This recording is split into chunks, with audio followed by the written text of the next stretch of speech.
En Chile, para la hemorragia varicosa, tendremos a la doctora Carolina Miranda, del Hospital Clínicas de Asunción, en Paraguay. Y por último, para la hemorragia digestiva baja, al doctor Joaquín Rodríguez, del Hospital Quirón, en Ciudad Real de España. Ya sin más dilación, damos paso a la primera sesión, que está a cargo del doctor Rodrigo Mansilla, para la hemorragia digestiva alta no varicosa. Muchas gracias, Pilar, por la presentación. Vamos a comenzar la primera charla del módulo. Entonces, nuestra primera charla de hoy se llama hemorragia digestiva no varicial. No tengo conflictos de interés. Y vamos a armarnos una hoja de ruta para primero definirla, ver cuáles son las etiologías más frecuentes. No vamos a hablar solo de endoscopía, sino que también del manejo preendoscópico, que es muy importante. Vamos a ver cuáles son las técnicas clásicas que siempre las hemos utilizado. Vamos a revisar también cuáles son las nuevas. En cuanto a la definición, la hemorragia digestiva alta tiene una mortalidad que puede llegar hasta un 10%, dependiendo de las condiciones en que llegue el paciente a nuestras unidades. Es por lejos la más frecuente. Vamos a hablar posteriormente de hemorragia digestiva baja también, pero no es el énfasis de esta charla. En cuanto a las etiologías, nosotros primero en nuestro centro tenemos entre 3 a 4 sangrantes digestivos altos diarios, así que es una de nuestros cuadros más frecuentes. Y dentro de esto, nuestros números, un cuarto de nuestros pacientes son por úlceras gástricas, una décima parte por úlceras duodenales, tenemos un 10% de cáncer. En general en Latinoamérica, y especialmente en toda la cuenca del Pacífico, el cáncer gástrico, y en etapas avanzadas y en etapas sangrantes, sigue siendo un cuadro muy prevalente. No olvidar las esofagitis erosivas, erosiones, angiodisplasias y otros cuadros ya menos frecuentes como hemorragia post-CPRE o lesiones desde el agua. Antes de hablar de endoscopía, el manejo preendoscópico es fundamental. Y aquí en el manejo preendoscópico, la anamnesis y el examen físico son relevantes porque la anamnesis nos va a confirmar la hemorragia digestiva, la anamnesis nos va a orientar a descartar por una parte epistaxis o otros lugares de sangrado que nos puedan también tener melena o que nos puedan simular una hemorragia digestiva.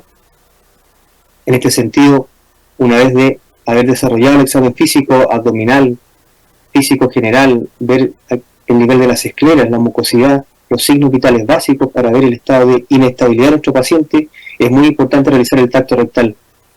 Desgraciadamente, aún vemos pacientes que ingresan por melena, que ingresan por hematemesis, en los cuales no se realiza el tacto rectal. Aquí la nota, el lavado gástrico no está recomendado, tiene una baja sensibilidad y finalmente no descarta la realización de una endoscopía digestiva alta, por lo tanto no se recomienda actualmente. Para evaluar a nuestro paciente que llega a nuestras unidades de urgencia, hay que estratificarlo. Y esta estratificación tiene que ser desarrollada con alguna escala. La escala que yo considero más simple de aplicar en una unidad de urgencia es la escala de Blatchford. La escala de Glasgow-Blatchford incluye variables como la presión sistólica, la función renal que se encuentra el paciente en ese momento, su nivel de polemia, la hemoglobina. Hay diferencias entre hemoglobina de hombres y mujeres, y otros marcadores simples como la frecuencia cardíaca, si el paciente ingresa por melena, síncope y si tiene falla renal o hepática. Este es un paciente que inmediatamente nos permite categorizarlo, si es que lo vamos a estudiar con endoscopía inmediatamente, o a su vez, si es que el paciente presenta una escala de Blatchford muy baja, este paciente se podría estudiar en forma diferida. Les vuelvo a remarcar que en el manejo preendoscópico, la endoscopía es la última letra del esquema clásico del tratamiento ABCDE, en el cual lo primero que tenemos que hacer con nuestro paciente es protección de la vía aérea. Posteriormente, ver la adecuada oxigenación que tenga nuestro paciente, preocuparnos del aspecto circulatorio, realizar una terapia inicial con drogas, generalmente IVP en dosis altas, y la endoscopía es el paso posterior que debe desarrollarse dentro de las primeras 24 horas.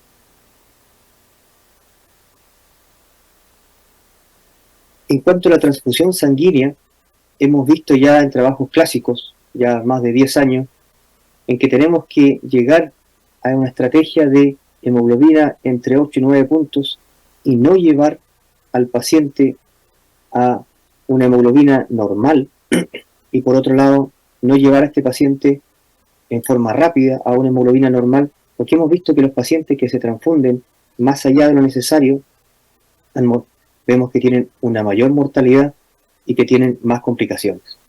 Por lo tanto, hemoglobina entre 7 y 8 suficiente para un inicio de manejo de estos pacientes. En cuanto al manejo farmacológico, los IVP lo utilizamos generalmente en dosis de carga de 80 miligramos de omeprazol. Si es que tenemos una bomba de infusión continua y el paciente puede ir a una unidad de intermedio, se puede administrar por infusión a 8 miligramos hora, pero una estrategia usual es 40 miligramos cada 12 horas endovenoso. Si no hay datos de este paciente, también otros centros utilizan omeprazol 40 miligramos cada 6 horas en un inicio hasta los informes de la endoscopía. Pero vemos claramente en distintos trabajos que esta es la mejor opción farmacológica. No solo de antiácido vamos a utilizar inicialmente. Las guías actuales con mayor ahínco van recalcando el uso de prokinéticos. Y en esto la eritromicina, si es que lo tienen disponible en sus hospitales, es un muy buen prokinético, ayuda al vaciamiento gástrico, ayuda a la visualización endoscópica. La administración de 250 miligramos media hora antes del examen claramente muestra mayores beneficios. Incluso baja la necesidad de un second look endoscópico cuando se utiliza regularmente, y lo utilizamos también con metoclopramida cuando no se encuentra disponible. Aquí hay una pequeña diferencia en las guías.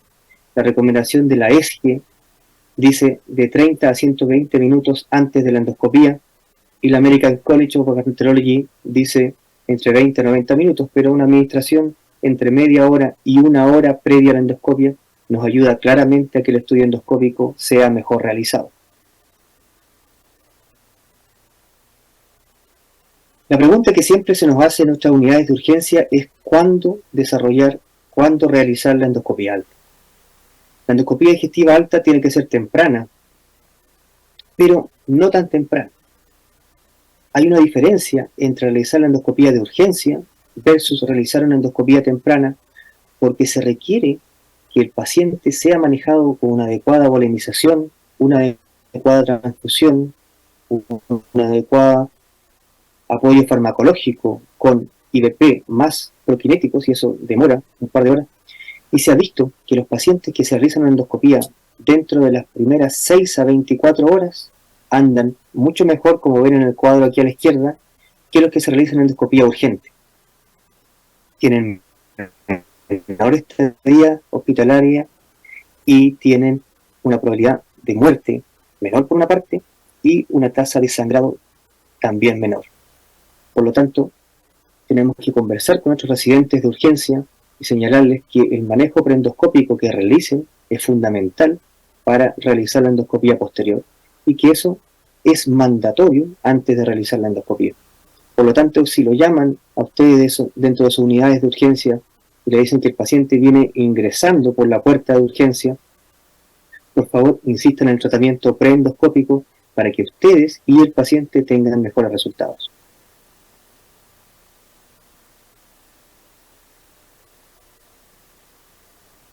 Una vez que realicemos la endoscopia, clásicamente, históricamente, la inyectoterapia con adrenalina es la más utilizada. Ha ido avanzando con el tiempo y los métodos mecánicos de clips en distintas medidas. Los clips clásicos de 11 milímetros son los más usados, pero dependiendo el tipo de úlcera se pueden utilizar clips también de 16 milímetros o incluso hasta de 20 o 22 milímetros, dependiendo qué lesión tengamos. También se ha descrito en la hemorragia digestiva no varicial el uso de ligaduras de bandas, pero cada vez ya se utilizan de mejor instancia, pero se lo señalo porque en la literatura todavía se señala. y otros métodos de termocoagulación. Dentro de los métodos de termocoagulación, el argón plasma es clásicamente lo más usado para lesiones sangrantes superficiales. Tiene una penetración de 1 milímetro aproximadamente, y esta penetración está a través de un gas. La instilación de este gas tiene que no estar en contacto directo con la mucosa, sino que a un par de milímetros, y el gas difunde por las paredes superficiales de la mucosa. Estas paredes superficiales permiten que se consiga la hemostasia una vez que uno previamente ha inyectado también a estos pacientes. Como les insisto, son para lesiones superficiales. Tradicionalmente también tenemos una sonda que se llama Gold Probe, que tiene lo bueno que se puede utilizar inyectoterapia y coagulación al mismo tiempo. Y es una sonda muy fácil de utilizar y que también está dentro de las más utilizadas. Vean la fecha de esta endoscopía del 2011, una sonda que tiene muchos años. ¿Qué es lo que vamos a realizar? Inyectoterapia versus clips. ¿Cuál es la tasa de resangrado? ¿Cuáles son los números? ¿Cuál es la evidencia que tenemos disponible? Los números apoyan los clips. Vean este plot y claramente las diferencias en la tasa de resangrado están menores y a favor del hemoclip.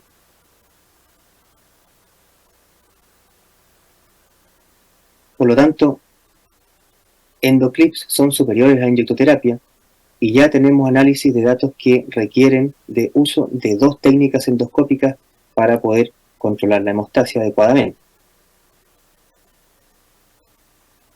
Si revisamos termocoagulación, los datos son un poquito distintos. Vean que el plot alcanza el 0, así que los datos tienen una heterogeneidad mayor en los metaanálisis que se analizan, pero también los números en tasa de hemostasia, hay una pequeña diferencia. La coagulación térmica alcanza mejores resultados. Son diferencias menores. Veamos que aquí la tasa de hemostasia con coagulación termal es del 92% versus hemoclip de 84%. Son muy buenos números, pero vean que la tasa de hemostasia con métodos térmicos es un poquito mayor.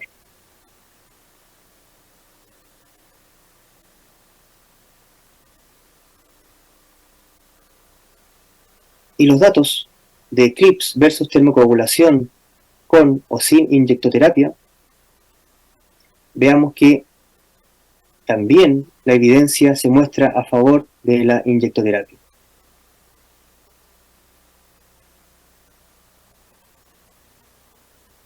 Por lo tanto, la recomendación terapéutica actual es inyectoterapia de base como primer método hemostático, pero siempre agregar un método mecánico, por ejemplo clips.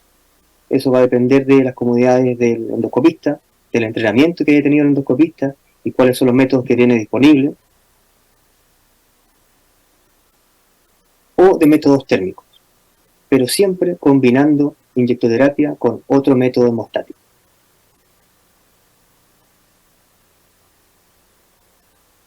Eso es lo clásico, eso se ha ocupado durante más de 30 años, pero actualmente también hay otros métodos endoscópicos, y aquí quiero que también vayamos revisando qué es lo que hay disponible. Las pinzas hemostáticas, que estas pinzas derivaron de la cirugía laparoscópica de control de hemostasia y también ahora son utilizadas en endoscopía. Hay clips de distintas formas y medidas que inicialmente fueron usados para cierre de fístulas, pero que actualmente también se ocupan en hemorragia digestiva incoercible, que son los over the scope clips, y ahí vamos a revisar qué diferencias tienen.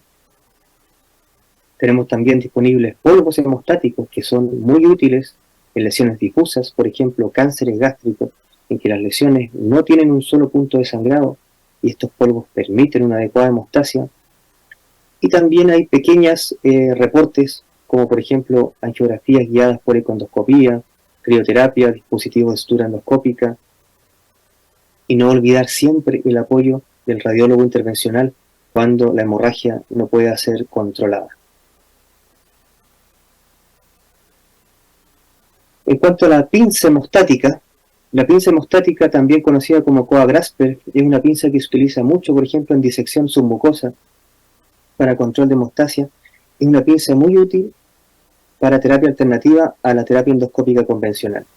Si la tienen disponible, ténganla siempre dentro de su arsenal terapéutico, porque esta es una pinza muy útil, muy fácil de utilizar, y en vasos sangrantes les permite controlar inicialmente incluso el sangrado, y posteriormente ustedes pueden realizar inyectoterapia o colocación de clips. Es una pinza que los puede sacar del apuro endoscópico en una urgencia, así que siempre tenganla a mano.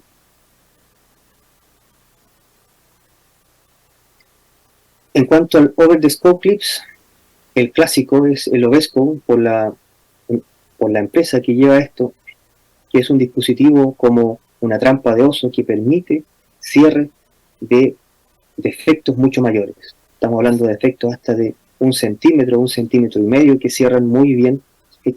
Se le coloca igual que un cap, como la ligadura varicial al endoscopio, y esto permite a través de ese cap poder liberar esta trampa de oso sobre la punta del endoscopio y permite, como les digo, el cierre de defectos grandes. Han salido también otros competidores al clásico Ovesco. Este es el Patlo Clip, que realiza la misma función del Ovesco para cierre de defectos mayores.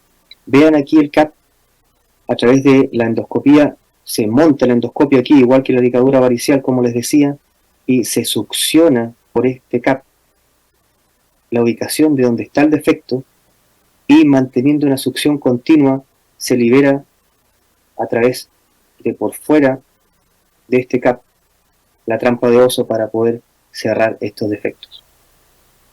Esto se utiliza no con frecuencia, pero cuando lo tenemos disponible también es una muy buena herramienta. El tema es que todavía los costos de esto es alto.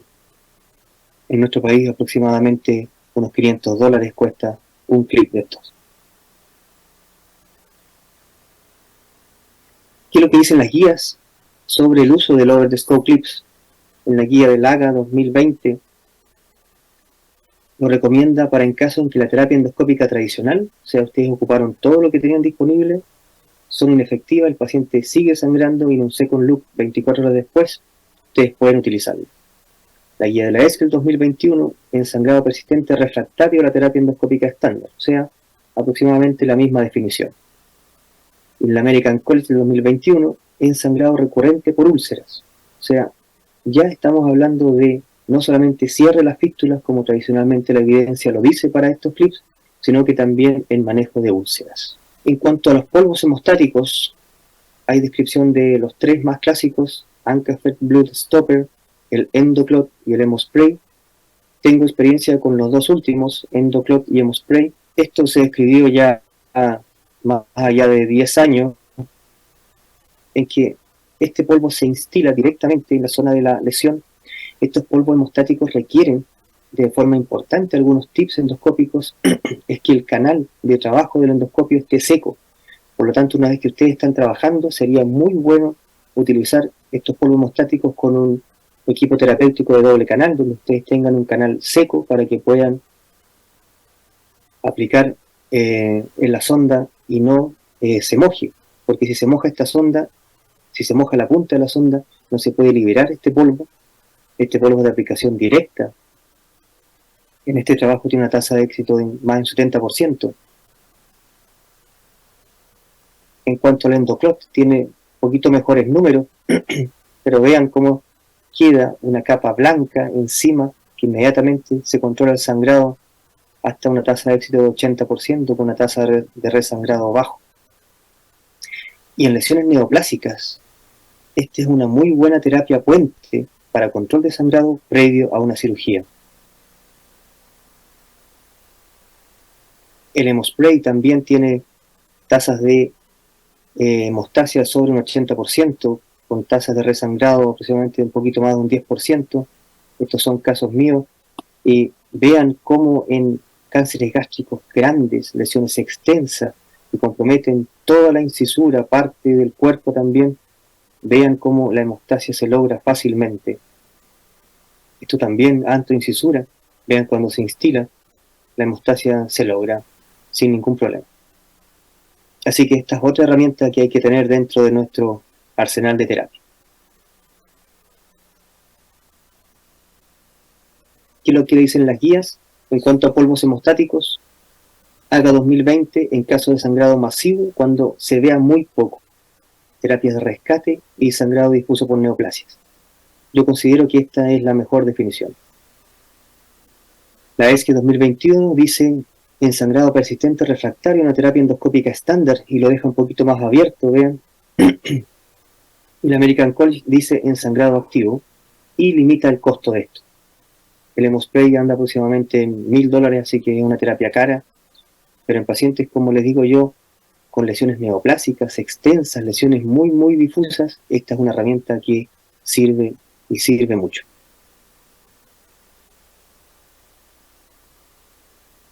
Hay otros métodos que también han sido descritos, por ejemplo, angiografía guiadas por ecoendoscopía, que hay unos casos en endoscopy reportados, crioterapia, celulosa oxidizada, que este es un tipo de celulosa que se ocupa para hemostasia en la paroscopía, que también ha sido descrita en manejo de úlceras, y encontré algunos reportes, pero que los dejo solamente como algo anecdótico, endostitch, tipo Apollo Surgery, para dispositivo de sutura endoscópica para manejo de control de hemorragia por úlceras.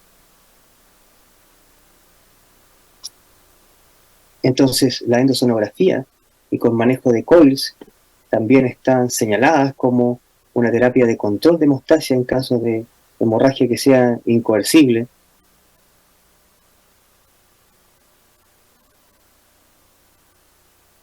Y les dejo aquí también la página que tiene el doctor Klaus Monkewiller de EndoCollab, donde hay mucha información endoscópica, y estos son los videos del colega peruano Edson Guzmán, que les recomiendo también se suscriban a su canal de YouTube, porque tiene mucha información endoscópica, muy dinámica, muy bien puesta, que les va a servir también para repasar conceptos. Las guías dicen que una vez que nosotros no logremos una adecuada hemostasia, vamos a un second look, y en el second look el paciente sigue sangrando, realizamos una terapia, el paciente se sigue anemizando, tenemos que pedir ayuda. Y esa solicitud de ayuda, primero es con radiología intervencional. Y allí tenemos que llamar al radiólogo para realizar una hemostasia a través de una embolización angiográfica transcatéter. Es la primera opción. Pero aún tenemos algunos casos en que la terapia endoscópica y la terapia radiológica no pueden controlar sangrados, principalmente lesiones neoplásicas que siguen sangrando. Y allí tenemos el equipo quirúrgico que nos ayuda, por ejemplo, con gastrectomías de rescate en pacientes con lesiones neoplásicas que controlan sangrado de estos pacientes, permiten tener una adecuada calidad de vida y no fallecer exsanguizándose.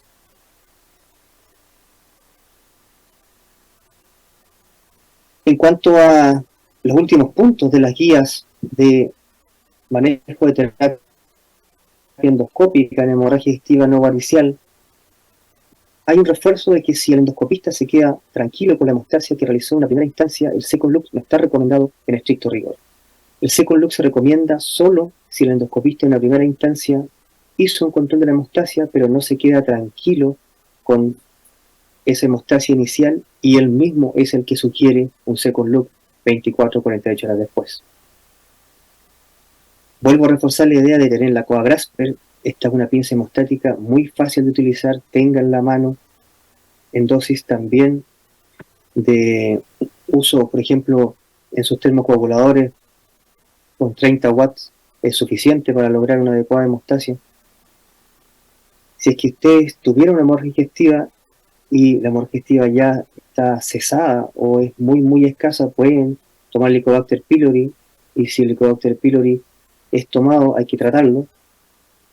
En pacientes que tengan uso de anticoagulantes, los anticoagulantes deben restablecerse lo más pronto posible, pero dentro de eso hasta los 7 días de desarrollado el evento ya se pueden reiniciar aspirina, clopidogrel u otros anticoagulantes que puedan ser indicados obligatoriamente, generalmente por cardiología, por pacientes que tengan complicaciones valvulares o cardiopatías avanzadas. No olvidar que la terapia endoscópica resuelve, como les mostraba recién, tasas de hemostasia de 85, 90, 92%, pero siempre hay pacientes que requieren el apoyo de otros equipos radiología intervencional y cirugía.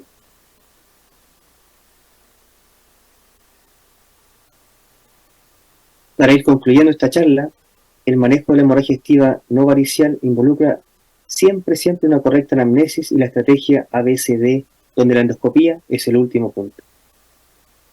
Omeprazol en bolo en dosis divididas junto con prokinéticos están recomendados previo al tratamiento endoscópico. Los prokinéticos, refuerzo la idea, les van a ayudar a tener una endoscopía más tranquila. La terapia doble, inyectoterapia más terapia térmica o mecánica, el mejor tratamiento para la hemorragia no varicial. Los polvos hemostáticos y over the scope clip están ya siendo utilizados para terapia de rescate y con mayor evidencia. Y están apareciendo también nuevas terapias emergentes para el manejo de esta patología. Les dejo bibliografía recomendada. La bibliografía, hay un buen review en la World Journal of Gastroenterology de los nuevos avances en esto, del 2020, y les dejo la guía de la ESGE 2021 y la guía del American College, que son muy buenas guías para que ustedes sigan revisando la información. Como esto es un preparativo para nuestro Panamericano, no olvidar 8 al 11 de octubre en Santiago, nuestra Semana Panamericana de Enfermedades Digestivas.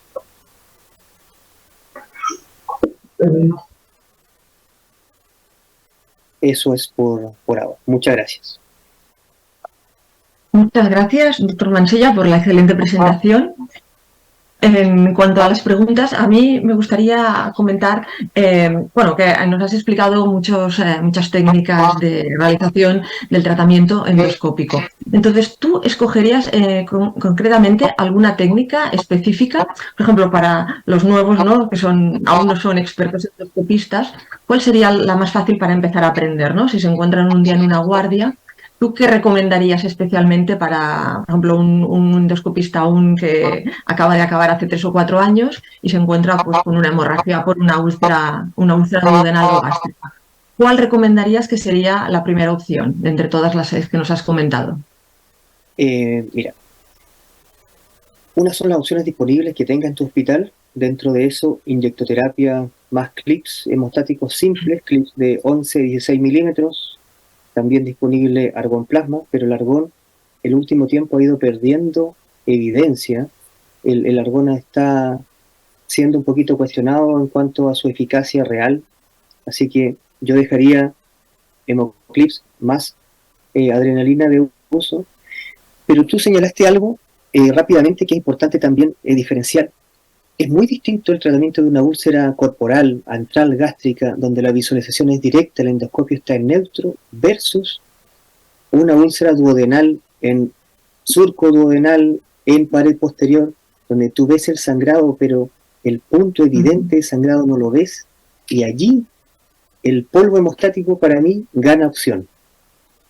El polvo hemostático te permite un control de la hemostasia rápida, y tú puedes entrar inmediatamente, esperar que el polvo se adhiera y ver en una segunda instancia, 15 minutos después, 20 minutos después, dónde está el punto de sangrado. Y allí, entre comillas, nos olvidamos del método clásico de inyectoterapia, de clips, y vamos en un segundo loop, 12 o 24 horas, a ver dónde está ese punto de sangrado duodenal, porque muchas veces las lesiones duodenales no son sencillas de tratar. En cuanto al manejo clásico, uno tiene que saber cuál es el método que más ha usado, porque los colegas se sienten más cómodos con el método que más han utilizado, y eso también le va a dar mejor resultado. Pero también ir pensando en estas lesiones difusas, gástricas, en estas lesiones duodenales, difícil de tratar, en que los nuevos métodos nos van ayudando a controlar la hemostasia. Entonces yo te diría, si una lesión clásica, gástrica, antral, corporal, inyectoterapia más clips, y de allí pensar si es que te cuesta mucho posicionarte endoscópicamente, si es que ves que el sangrado estás en una retrovisión difícil de ponerte, allí ocupar otros métodos que sean más difusos, por ejemplo, argón plasma o polvos hemostáticos.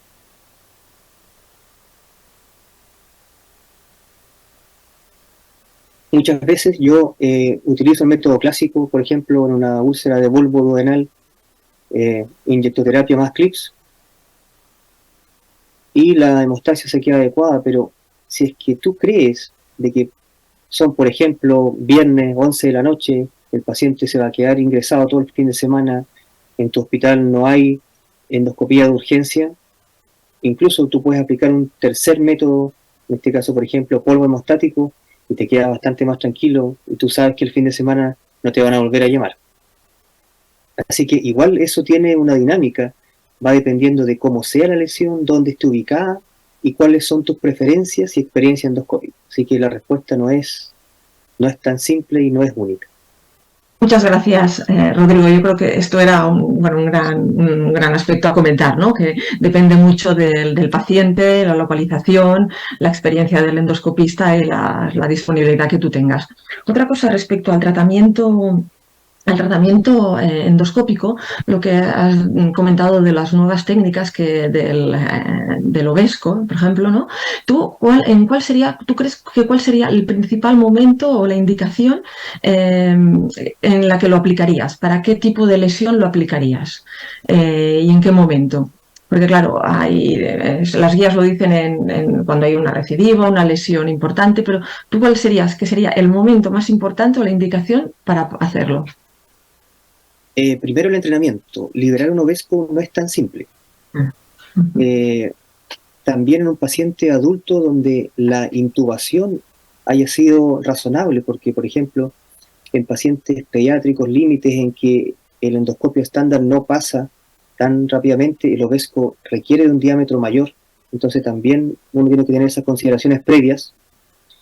Y después la utilización, yo tengo muy poca experiencia, lo he ocupado 3 veces, y esas 3 veces que lo he utilizado han sido recidivas de sangrados, 1 antral y 2 duodenales, y de esos duodenales los 2 vulvares. Una vez que uno pasa el píloro, y lo otro, el paso del píloro con el Ovesco tampoco es tan simple, pero una vez que el Ovesco traspasa el píloro, la ubicación en una succión directa es mucho más fácil. Entonces, cuando ya puse clips, hay hemorragia y sigo viendo que el defecto es mayor el día siguiente que el día previo en que yo realicé la hemostasia, allí encontré que tenía una indicación. Algunas veces uno cree que los clips los dejó bien puestos, pero algunas veces el clip rasga incluso mucho más la zona ulcerada si uno no los posiciona bien. Y eso hay que tener ojo, porque si el clip no afronta bien las paredes de la úlcera, si es que queda una pared débil o una pared no bien afrontada, algunas veces esos clips pueden generar un desgarro mayor. Y allí el Ovesco gana una posición. Muchas gracias, Rodrigo, por tus respuestas, que supongo habrán aclarado muchas dudas a la audiencia. Y ahora, para ajustarnos al tiempo, pues daríamos paso a la segunda sesión, que sería la sesión sobre hemorragia digestiva varicosa, a cargo de la doctora Carolina Miranda, del Hospital Clínicas en Asunción. Buenas tardes, muchísimas gracias por la invitación a participar. A mí me tocó hablar de hemorragia digestiva varicial, después de la excelente presentación de Rodrigo. La hemorragia varicial es la complicación a menudo fatal de los pacientes con hipertensión portal. Bien sabemos que el 50% de los pacientes con cirrosis desarrollarán varices en relación al compromiso hepático. Se ha podido identificar los factores predictores de sangrado que constituyen el tamaño varicial, la cirrosis descompensada, la presencia de estigmas en las varices y un gradiente de presión venosa, que cuanto mayor sea, mayor el riesgo de sangrado y la mortalidad. La recidiva del sangrado es más frecuente al día 5 y a la semana 6 llega inclusive a 40%, determinando una mortalidad de la hemorragia índice a las 6 semanas de aproximadamente el 20%. Para evitar todas estas complicaciones, es interesante estratificar e identificar los pacientes que tendrían riesgo de varices graves. Para eso nos ayuda la elastografía, que por debajo de 10 kilopascales descarta una enfermedad hepática crónica avanzada compensada. Por encima de 15 kilopascales la sugiere y por encima de 25 kilopascales asume que el paciente que está delante nuestro presenta una hipertensión portal clínicamente significativa. Ya Baveno 6, en el 2015, sugería no realizar procedimientos endoscópicos para identificar varices a los pacientes si en la elastografía presentaban una rigidez hepática menor a 20 kilopascales, debido a que el riesgo de presentar varices graves era de menos del 5%. Entonces, ¿a quién deberíamos realizar una endoscopía digestiva alta? A los pacientes que presentan una cirrosis compensada y capaces de recibir beta bloqueantes y en donde la elastografía haya determinado que la rigidez hepática sea mayor a 20 kilopascales y con plaquetas menores a 150.000. Últimamente también se está utilizando la técnica de la elastografía que permite medir la rigidez del vaso, en donde a pesar de tener estas características, si esto es menor a 40 kilopascales, también se puede evitar la endoscopía digestiva diagnóstica. Los pacientes a quienes no le realizamos esa endoscopía dentro del screening de varices deben ser seguidos en forma anual con elastografía y plaquetas. Y si hay un aumento de este dosaje, va a endoscopía de screening. La ESGE no recomienda el uso de la cápsula endoscópica para el screening, para el diagnóstico de varices esofágicas. Y una vez que nosotros tengamos hacer una terapéutica con beta bloqueantes no selectivos, de tipo carvedilol preferentemente, a fin de poder realizar la profilaxis primaria y prevenir el primer sangrado en los pacientes que presentan la hemorragia hepática crónica compensada, los pacientes con hipertensión portal mayor de 10 milímetros de mercurio y en quienes la elastografía haya determinado tener más de 25 kilopascales. Y si hacemos las endoscopías, la recomendación es que las varices estén bien documentadas siguiendo la clasificación de Baveno para las esofágicas y de Sarin para las varices gástricas. A recordar, grado 1, las que desaparecen a la insuflación, grado 2, las menores del tercio de la luz esofágica y grado 3, las que ocupan más del tercio de la luz. Y si nosotros llegamos a constatar varices esofágicas de alto riesgo, pero los pacientes están en imposibilidad de recibir beta bloqueantes, la profilaxis primaria debe realizarse con la ligadura de bandas elásticas que se repiten en forma consecutiva cada 2 a 4 semanas hasta completar la erradicación y fibrosis de la mucosa y los controles iterativos cada 3 a 6 meses dentro del primer año posterior a la erradicación. Estas bandas elásticas, al colocar la goma en la base de la variz capturada, permiten la descompresión de la columna varicial, provocando una oclusión por trombosis, la necrosis y deja una escara en el momento posteriormente. En lo que se refiere a las varices gástricas, las varices de tipo GOV1 son las más frecuentes y presentan un riesgo de sangrado sin tratamiento de aproximadamente 30%. Las del fondo gástrico de tipo GOV2 y las aisladas IgB1 son las más grandes, las más complejas y como ustedes pueden ver son las que más fácilmente sangran con más frecuencia, hasta 80% si no las tratamos. ¿Y cómo hacer la profilaxis primaria en los pacientes que nunca sangraron y tienen varices gástricas? Si no pueden recibir beta bloqueantes, está indicada la realización de la ligadura o el cianocrilato. En tanto que las GOV2 y las IgB1 que no pueden recibir beta bloqueantes o no se tratan o se realiza cianocrilato solo o endocoil con cianocrilato exclusivamente en centros de referencia y deben ser sometidos a controles endoscópicos cada 2 años si la enfermedad hepática está activa y cada 3 si está inactiva. Una vez que ocurre el sangrado varicial, debemos enfocarnos en el tratamiento y en la profilaxis secundaria del paciente. Y este tratamiento va dirigido a restaurar y mantener la estabilidad hemodinámica, mantener la oxigenación de los tejidos, controlar el sangrado, previniendo el resangrado de los 5 días, el sangrado tardío, y esto conseguimos erradicando las varices. Si logramos modificar esto, logramos influir en la mortalidad. Ya dijo Rodrigo que la primera etapa consiste en la resucitación con volumen, en donde ya demostró que la transfusión restrictiva tiene menor riesgo de mortalidad y menos resangrado en los pacientes, sin influir sin producir diferencia en los efectos isquémicos que pudieran tener los pacientes. Y la estrategia restrictiva se aplica a los pacientes que no tienen historia de enfermedad cardiovascular, se transfunde a partir de 7 más menos de hemoglobina, y en los que tienen historia se aplica una estrategia más liberal con 8 de hemoglobina. Luego de realizar la evaluación del estado hemodinámico del paciente, el reemplazo puede realizarse con soluciones cristaloides de tipo Rinker, evitando la sobreexpansión. No se recomienda la transfusión de plasma fresco porque se demostró que aumenta la mortalidad, el resangrado y la estadía hospitalaria. Tampoco la transfusión de plaquetas. La aspirina y el clopidogrel deben interrumpirse al inicio de la hemorragia digestiva y se reintroduce valorando los riesgos. Los anticoagulantes también se interrumpen, y si el paciente tiene bajo riesgo puede reintroducirse al día 7 luego de una hemostasia exitosa de las varices, o eventualmente utilizar dentro de los 3 días si el paciente es de alto riesgo, utilizando como puente a la heparina. Las drogas vasoactivas para las varices esofágicas disminuyen la presión varicial por disminución del flujo sanguíneo de las colaterales, y se ha demostrado que mejora el control de la hemorragia inicial, facilitando la endoscopia diagnóstica y terapéutica, disminuyendo así el sangrado precoz, el requerimiento transfusional y la mortalidad.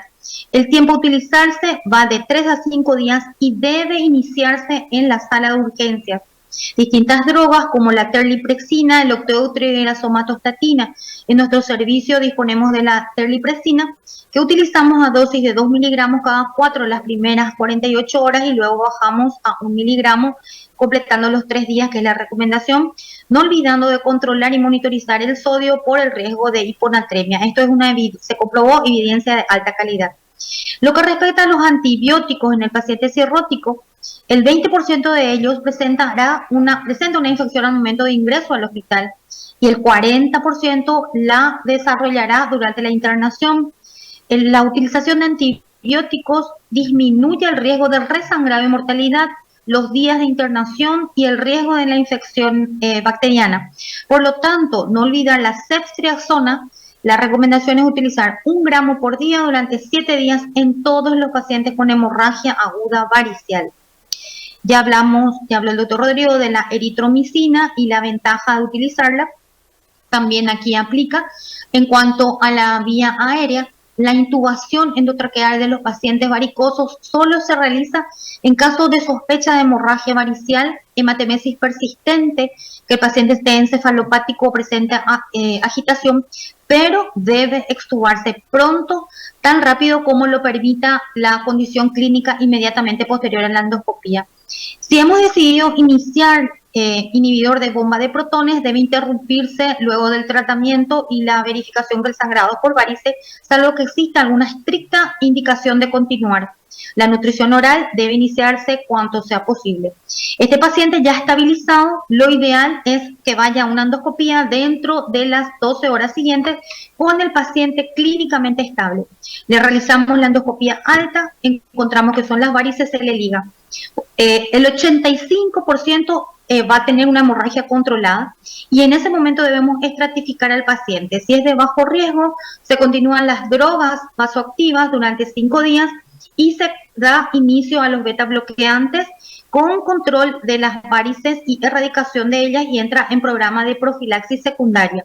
En cambio, si el paciente es de alto riesgo, entiéndase Child C igual o menor a 13 o Child B igual a 7, que esté sangrando con una gradiente de presión mayor a 20, deberíamos estar ya al paciente preparándole para los TIPS dentro de las 72 horas, preferentemente antes de las 24. Si el paciente no para de sangrar, rescate con prótesis o balón hasta llegar al TIP.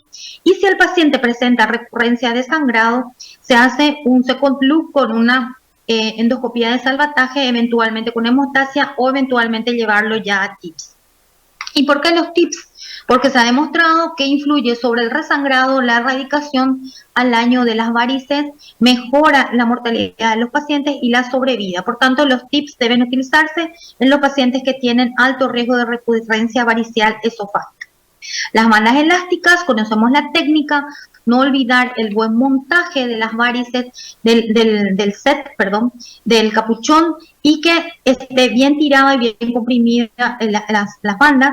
La aspiración debe ser verificada, así como el jet de agua, y la succión se continúa hasta que la banda esté totalmente, la varice está totalmente metida y tengamos el red out dentro de la pantalla, prosiguiendo posteriormente con la ligadura, empezando en forma espiralada, empezando de distal a proximal. Si no encontramos un sangrado activo, estar atentos a los datos, buscar cuál es la causa de nuestro sangrado, no olvidar el signo del pezón blanco, y la ligadura se efectúa en el lugar de riesgo de sangrado, y muchos expertos dicen que inclusive sería interesante intentar ligar por debajo de esa zona que ya ligamos anteriormente. La esclerosis constituía la única arma que nosotros teníamos antes del advenimiento de las bandas elásticas. Utilizábamos alcohol absoluto, polidocanol al 0,5-1%, tanto en técnica intravaricial como varicial. Y ahora su protagonismo es cuando no tenemos una adecuada visualización, cuando las varices son inaccesibles o cuando no tenemos el set de ligadura de bandas elásticas. Las bandas elásticas, en estudios controlados, han sido demostrado que disminuye el resangrado, las complicaciones y presenta mayor tasa de erradicación, sin diferenciar en la mortalidad. El grupo del doctor Pereira Lima, en un estudio de 36 estudios controlados y más de 3.000 pacientes, demuestra que comparando la ligadura con escleroterapia favorece a la ligadura. Escleroterapia con fármacos vasoactivos es mejor que la escleroterapia sola, y la escleroterapia con fármacos es mejor que la ligadura sola. Cuando aparentemente todo está perdido, no olvidar que disponemos también de los balones. El balón realiza una compresión, una presión lateral de la pared esofágica. Sin embargo, presenta un resangrado mayor al 50% y no pueden quedar más de 24 horas cuando se utiliza como terapia puente. Diferentes balones están disponibles en el mercado y varían según el globo se encuentre y se utiliza tanto para la parte gástrica como para el balón esofágico. No olvidar que siempre se infla en poca cantidad el balón gástrico, hasta 50 y 100. Algunos autores recomiendan confirmar la localización por radiografía, y una vez que tengamos la confirmación se lo puede inflar hasta 40 mililitros máximo, y se tracciona en forma suave hasta tener la sensación en la mano, la resistencia que el globo está encajado a nivel del esfínter esofágico inferior. Y si el sangrado continúa, se procede a inflar el balón esofágico hasta 25, máximo 40 milímetros de mercurio, pero no dejar más de 24 horas y tener ya la siguiente técnica preparada. En competencia con el balón para situación de puente, pero es la niña mimada en este momento, están los stent que pueden quedarse hasta 2 semanas. Es el stent autoexpandible de tipo nitinol de la prótesis autoexpandible. Si bien es cierto, no demuestra este estudio un resultado francamente significativo, podemos fijarnos, sin embargo, que la prótesis sobrepasa al balón en lo que se refiere al control del sangrado, el requerimiento de transfusiones, el uso de TIP y la sobrevida ligeramente a las 6 semanas. Y la ventaja de la prótesis es que se puede dejar más tiempo, es confortable para el paciente, permite la alimentación con menor riesgo de perforación y de aspiración. Sin embargo, es más costosa que el balón esofágico. De vuelta acá cobra protagonismo el hemospray, que como ya dijo Rodrigo, el catéter se aplica por el canal endoscópico, ayudado por el polvo hemostático, y el objetivo es que actuaría favoreciendo la concentración de los factores de coagulación, activando las plaquetas y formando una placa adhesiva que no se absorbe y no es tóxica. El polvo hemostático puede utilizarse hasta las 2 horas de ingreso, no requiere intubación del paciente y una vez que el sangrado haya sido cohibido, permite la realización de una endoscopía dentro de las 24 horas del paciente con un paciente estable.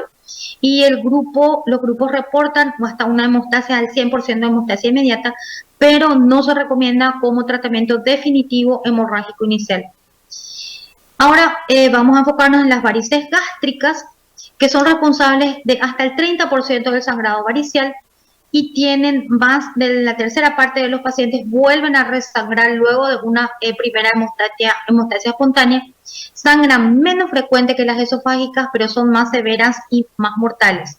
La indicación es en las varices tipo GOV1 realizar inyección con cianocrilato o ligadura, en tanto que las GOV2 y las IgB1 la indicación es exclusivamente de cianocrilato y se reserva exclusivamente cianocrilato con coils en los centros de referencia. ¿Qué sucede con el cianocrilato? Presenta complicaciones, el riesgo de resangrado precoz, que si bien es cierto no es alto, existe, también la sepsis, y cuando empezaba a utilizarse, los pacientes tenían embolismo distante, inclusive asintomático, se reportaron casos de úlceras, hemoperitoneo, peritonitis. Entonces, una vez que diagnosticamos las varices gástricas como causa de sangrado, le aplicamos algo, tratamos de cohibir el sangrado, la hemorragia se controla, la indicación de la profilaxis secundaria, deberíamos continuar con el paciente con los betas bloqueantes y la profilaxis secundaria exclusivamente dependiendo de los factores de riesgo y la disponibilidad y la experiencia local del grupo que nos rodea y que nos apoya. Identificar de vuelta a los pacientes de riesgo, ¿para qué? Para poder ya estar preparando los tips. Si la hemorragia persiste, pasando como puente eventualmente con el balón o disponer ya de los clips. Y si la hemorragia varicial por varice gástrica recurre o vuelve a presentarse en los primeros 5 días, ya ir a tips. Y simplemente para mostrarles, esto es sangre fresca, en donde está el coil metido, se le pone cianocrilato y cómo polimeriza el cianocrilato en contacto con el coil, y los coils que se colocan por econdoscopía en los centros entrenados.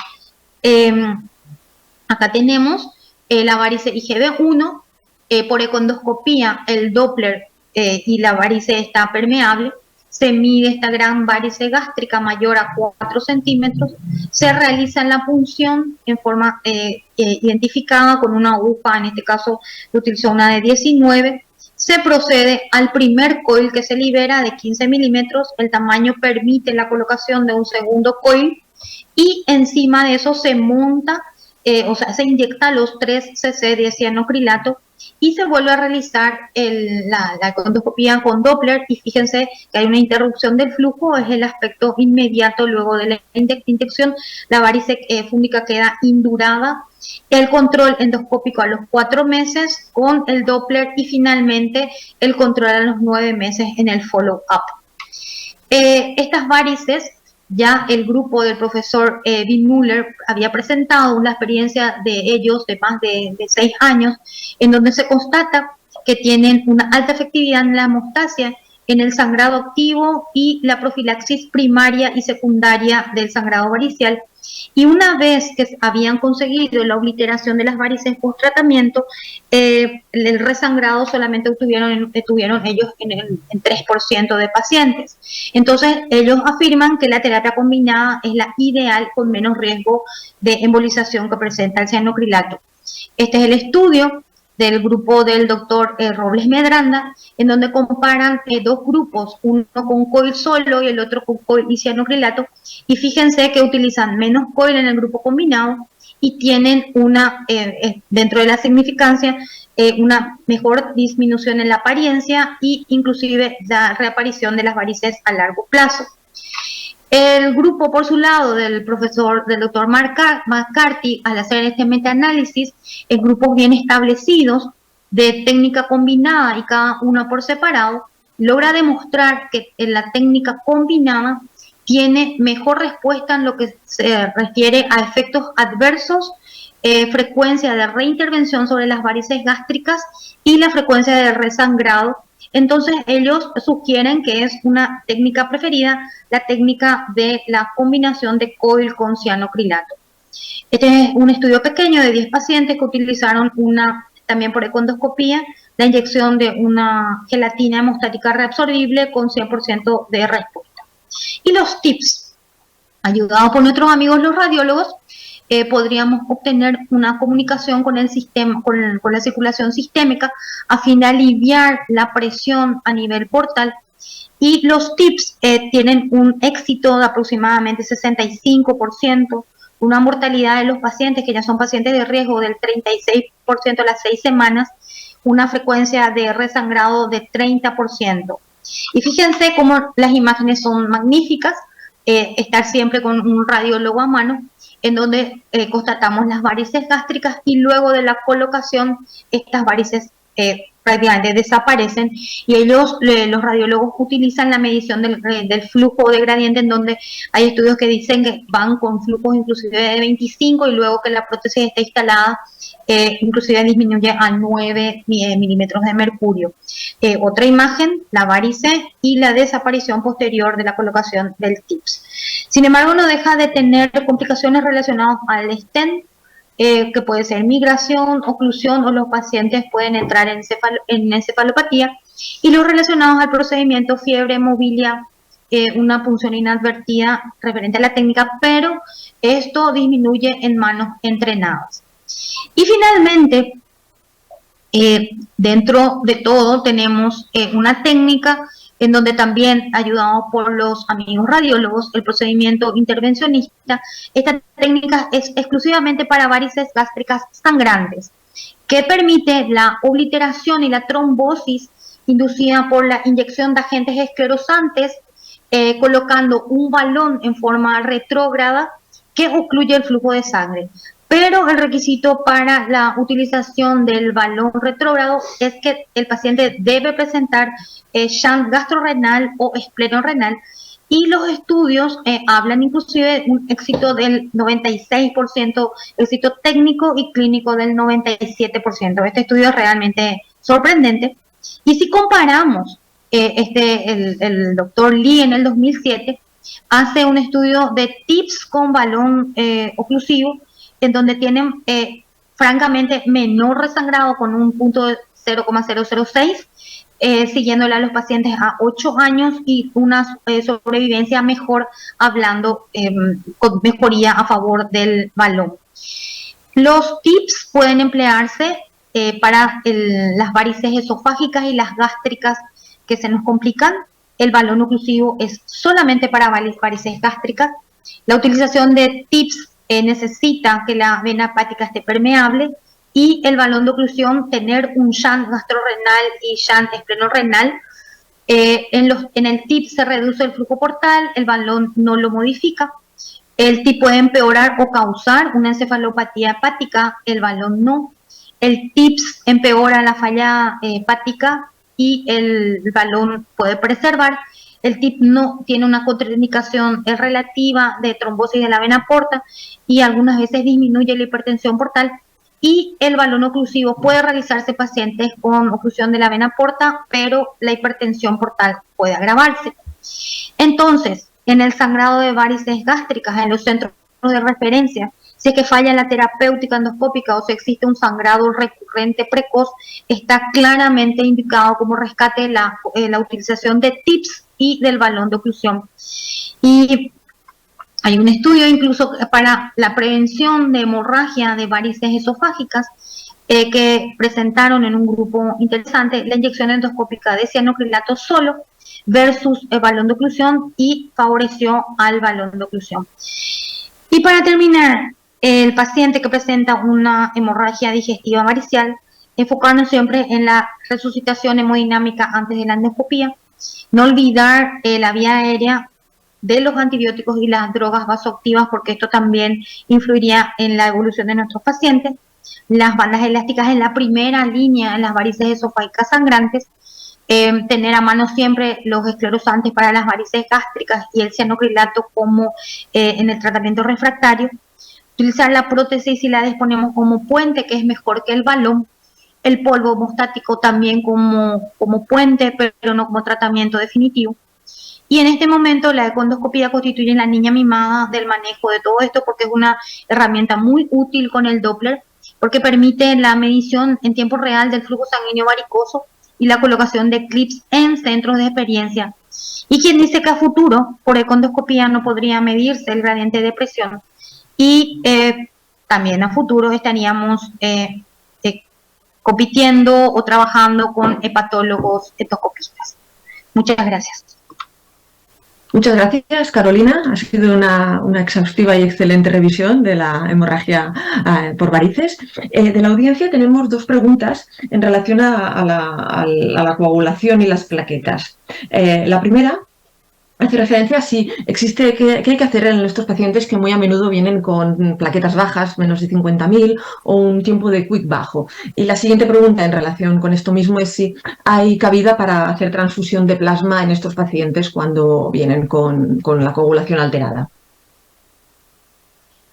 Particularmente, y según cómo revisamos y cómo nos manejamos también en el servicio, las plaquetas no impiden que nosotros entremos dentro del manejo agudo de unas varices con plaquetas de 50.000 o menos. Igual realizamos el procedimiento endoscópico, porque según estudios no existe diferencia entre los otros factores de coagulación del paciente cirrótico. No hacemos transfusión de plaquetas en forma rutinaria y tampoco utilizamos plasma fresco en nuestro servicio, y no tuvimos tampoco complicaciones.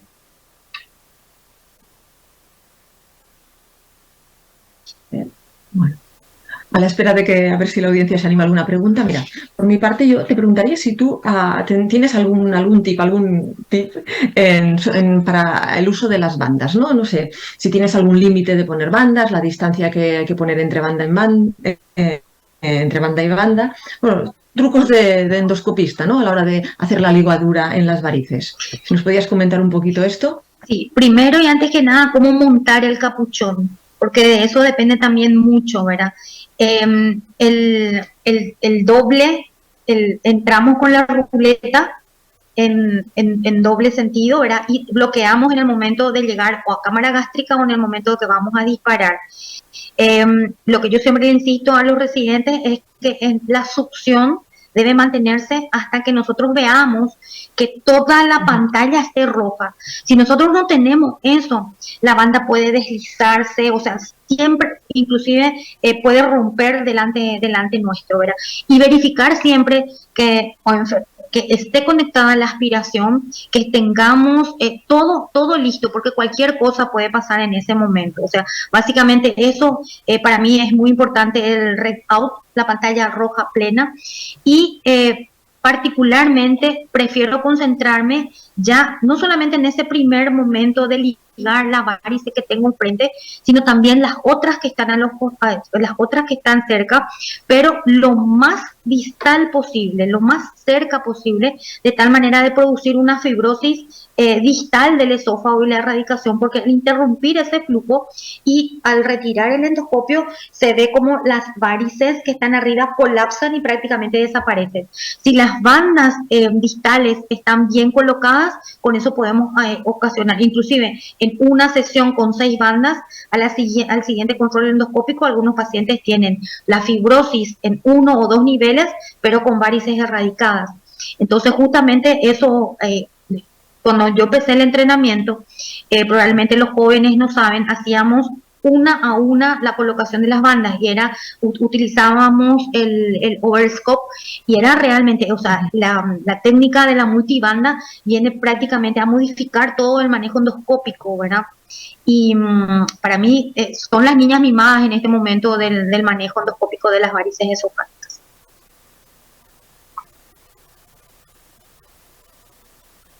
Mira, otra pregunta de la audiencia es sobre la disponibilidad del TIPS precoz y la obliteración transvenosa, ¿no? Que claro, ¿no? Según los diferentes países, si nos pudieras decir esto, ¿cómo estaría de disponibilidad, ¿no? Porque no son técnicas que todo el mundo disponga, ¿no? Para la hemorragia. Claro, lo que pasa es que el TIPS es caro, es una realidad, ¿verdad? Colocar eso. Tenemos que tener un muy buen radiólogo intervencionista y disponemos de algunos, colocamos algunos TIPS y los pacientes que tuvieron también entraron en encefalopatía, pero prácticamente en mi país son casos anecdóticos los que podemos llevar a TIPS. O sea, esa es la realidad que nos toca. Entonces, bueno, lo que recomendaría sería hacer, ¿no? O sea, una técnica, ¿no? Para los futuros endoscopistas, una técnica muy, muy fina. Y por último, yo quería preguntarte, para evitar las úlceras post-Bandig, ¿tenéis algún truco, alguna cosa en cuanto a la técnica de colocación de las bandas? Cuando sangra una úlcera después de una banda, ¿me estás preguntando, No, Pilar? para evitarlas, si tienes algún truco o bueno, responder esa misma pregunta también es interesante. Justamente hace poco hubo una cosa es lo que nos dicen las guías y otra cosa es lo que hacemos. Entonces nosotros, en principio, sabemos que nos sirve. O sea, es lo que está reportado, no hay muchas cosas, pero no, a nuestros pacientes en nuestro país tenemos el sucralfato en suspensión y le colocamos, pero no es científico, no es... entonces, algunas veces hacemos cosas. No usamos inhibidor de bomba, evidentemente, ¿verdad? Porque no nos sirve para nada. Pero les indicamos en las primeras 6 horas que el paciente nos alimente, posteriormente le hacemos una dieta líquida y pastosa dentro de las 48 horas. O sea, usamos sucralfato, pero no está, eso no es ciencia. Creo que esto todos lo hemos usado. Ustedes que usan Pilar, tengo entendido que en Europa no hay la presentación en suspensión, ¿verdad? Y No, tampoco darle la píldora, ¿verdad? Porque algunos inclusive machacan la píldora de sucralfato, pero no sé si es más para conciencia que otra cosa. No, o sea, para dormir bien, por decir, no dicen nada. No, se dejó de usar, ya no está disponible en España y bueno, eso que en algunas unidades usan los IVPs, pero cada vez menos. No, IVP para úlceras, no llegamos a tanto. No, para prevenir, por eso, que se está dejando de usar, que ya no. Nosotros no llegamos a tanto. IPP para úlceras no usa para prevenir. No, por eso que ya cada vez, que o sea, era unos 10, 15, sí que se usaban, pero ya no, al dejar de usarse. Y hay una última pregunta, si se podrían poner más de un tips. La parte técnica, no sé, tengo entendido que si es que está un tips bien posicionado, con eso podría influir, dependiendo, imagino, ¿verdad? Dependiendo de lo que está encontrando el radiólogo, pero tengo entendido que es uno lo que suelen poner. No sé, realmente no sé, Pilar, la respuesta. No, yo creo que tampoco, que esto ya es una cosa muy de los radiólogos y que más de un tips no, a no ser que lo que hacen a veces es dilatar o abrir paso. Bueno, muchas gracias, Carolina. Ahora ya, por último, a la última parte del séptimo módulo, la sesión de hemorragia digestiva baja a cargo del doctor Joaquín Rodríguez del Hospital Quirón Salud de Ciudad Real. Ya sin más dilación, gracias. Buenas tardes, buenos días, Pilar, a todos los compañeros. También agradecerle la invitación a EGE y a SIEP a participar en este módulo de hemorragia digestiva. Saludar también a Rodrigo Mansilla, compañero y amigo de Chile, y darle la enhorabuena también por la charla, y a Carolina. Y bueno, a mí me ha tocado defender un tema que es un tema muy curioso, porque cada vez más en nuestro día a día estamos viendo un incremento en la incidencia de hemorragia digestiva baja, paralelamente a un detrimento en la incidencia de la hemorragia digestiva alta. Y además se da la paradoja de que en esta entidad de urgencia la evidencia científica no es tan buena como ocurre en su hermana, la hemorragia digestiva alta. Con lo cual tenemos aquí muchísima tela que cortar, Pilar, y vamos a ver si los alumnos pueden sacar algunos mensajes claros. Yo he estructurado mi charla básicamente en 3 preguntas que habitualmente nos hacemos un día de guardia cualquiera en el que nos llaman por una hematoquecia o nos llaman por una rectorragia.